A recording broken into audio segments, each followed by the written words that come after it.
કેમ છો ફ્રેન્ડ્સ, મારા કિચનમાં તમારું સ્વાગત છે. આજે આપણે ફટાફટ બનાવીશું લેફ્ટ ઓવર રોટી પીઝા પોકેટ્સ.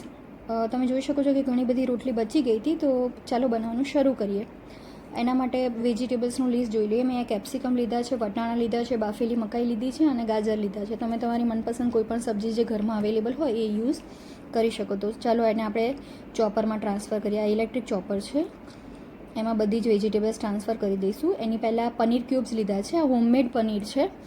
પનીરના ક્યુબ્સ તમે તમારી ચોઈસ પ્રમાણે વધારે કે ઓછા કરી શકો. અહીંયા મેં થોડા પનીરના ક્યુબ્સ લીધા છે. હોમમેડ ફ્રેશ પનીર છે. પનીર માટેનો વિડીયો મેં અલગથી આપેલો છે, એ તમે જોઈ શકો છો મારા પેજ પર જઈને, મારી ચેનલ પર જઈને. તો બધા જ વેજીટેબલ્સ જે આપણે લીધા હતા એ ટ્રાન્સફર કરી દીધા છે. બાળકોની ઝટપટ ભૂખ માટે ફક્ત 10 જ મિનિટમાં રેસીપી રેડી થઈ જાય છે અને તમે બાળકોને લંચમાં આપશો તો બાળકો તમારું જે ટિફિન છે એ કમ્પ્લીટ કરીને આવશે, એની ગેરંટી હું આપું છું. તો બધા જ વેજીટેબલ્સને ફાઇન ચોપ કરી લીધા છે પનીર સાથે. હવે જોઈ શકો છો કે એકદમ ફાઇન ચોપ થઈ ગયું છે. હવે એને આપણે એક બાઉલમાં ટ્રાન્સફર કરી દઈશું, બધા જ વેજીટેબલ અને પનીર જે છે. આ ન્યુટ્રિશન્સ અને પ્રોટીનથી ભરપૂર છે પોકેટ્સ. સાથે આપણે બાળકો જનરલી પનીરની સબ્જી કે એવું કંઈ ના ખાતા હોય તો આ રીતે પનીરનું ઓપ્શન તમે એમને આપી શકો. એમાં થોડું સોલ્ટ નાખ્યું છે ટેસ્ટના અકોર્ડિંગ. ઓરેગાનો ટ્રાન્સફર કરી દઈશું. થોડા ચીલી ફ્લેક્સ નાખ્યા છે, તમે જોઈ શકો છો. બાળકો માટે બનાવીએ છીએ એટલે વધારે ચીલી ફ્લેક્સનો યુઝ નહીં કરીએ. અહીંયા મેં વિબાનો પિઝા પાસ્તા સોસ લીધો છે, 1 ચમચી, 1 સ્પૂન જેટલો. તો આપણે એમાં ટ્રાન્સફર કરી દઈશું જેથી બાળકોને પિઝાનો ફ્લેવર આવે, ટેસ્ટ આવે. બધી જ વસ્તુને બરાબર મિક્સ કરી દઈએ. આ સ્ટેજ પર તમારે અહીંયા ઝીણી સમારેલી ઓનિયન, ડુંગળી એડ કરવી હોય તો તમે કરી શકો, પણ મારા બાળકોના ટેસ્ટ પ્રમાણે મેં અહીંયા ડુંગળી એડ કરી નથી. એ સિવાય તમારી પાસે ઘરમાં જેટલા પણ વેજીટેબલ્સ હોય એ તમે યુઝ કરી શકો. અહીંયા મેં ચીઝને ગ્રેટ કરી લીધું છે. આ પણ હોમમેડ ચીઝ છે. અહીંયા મેં મેંદો 1 ચમચી લીધો છે. એમાં 2 ચમચી દૂધ નાખીને આપણે એની સ્લરી બનાવી દઈશું, જે પીઝા પોકેટ્સની એજીસ પર આપણે લગાવવાની છે, જેથી પીઝા પોકેટ્સ જ્યારે આપણે શેલો ફ્રાય કરીએ ઘીમાં ત્યારે ખુલી ન જાય. બરાબર મિક્સ કરી દીધું છે. તો મેંદાની સ્લરી રેડી છે. તમે ઘઉંના લોટની પણ સ્લરી બનાવી શકો સેમ પ્રોસિજરથી.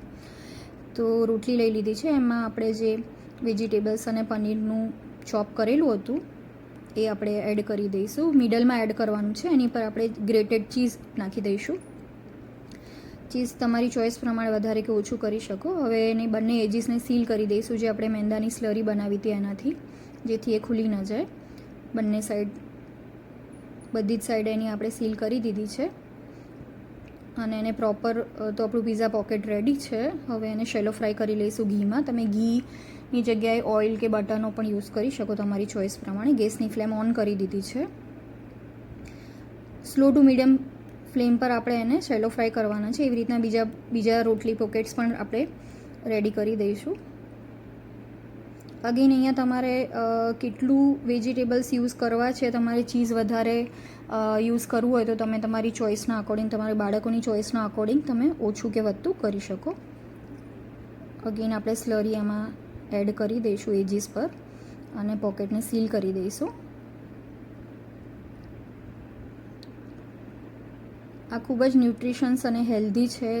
જ્યારે બાળકો બધા જ વેજીટેબલ પ્રોપર ફોર્મમાં ના ખાતા હોય, સબ્જીના ફોર્મમાં, તો તમે આ રીતે એમને પીઝાના ફોર્મમાં આપી અને બાળકોને બધા વેજીટેબલ્સ અને ન્યુટ્રિશન્સથી ભરપૂર નાસ્તો બનાવી શકો. ઉલટ પુલટ કરી અને મેં અહીંયા ઘીનો ઉપયોગ કર્યો છે. ઉલટ પુલટ કરીને આપણે પીઝા પોકેટ્સને શેલો ફ્રાય કરી લઈશું. અગેન મેં તમને કીધું એ પ્રમાણે એમાં તમે તમારા ઘરમાં જેટલા પણ વેજીટેબલ્સ અવેલેબલ હોય એમાં તમે કેબેજનો ઉપયોગ કરી શકો, ઓનિયનનો ઉપયોગ કરી શકો. પણ મેં અહીંયા કેબેજ અને ઓનિયનનો યુઝ નથી કર્યો. તમે તમારા બાળકોનો અથવા તો તમારા ટેસ્ટના અકોર્ડિંગ તમે યુઝ કરી શકો, અથવા તો તમારી પાસે ઘરમાં જે પણ સબ્જી અવેલેબલ હોય એ તમે બધા જ વેજીટેબલ્સ આમાં એડ કરી શકો. તો આ રીતે બંને સાઈડથી આપણે ક્રિસ્પી કરી લઈશું. મીનવાઇલ બીજા રોટી પીઝા પોકેટ્સ પણ રેડી કરી લઈશું, જેમ આગળ આપણે રેડી કર્યા હતા એ રીતે. એજીસ પર આપણે સ્લરી લગાવીને પીઝા પોકેટ સીલ કરી દઈશું.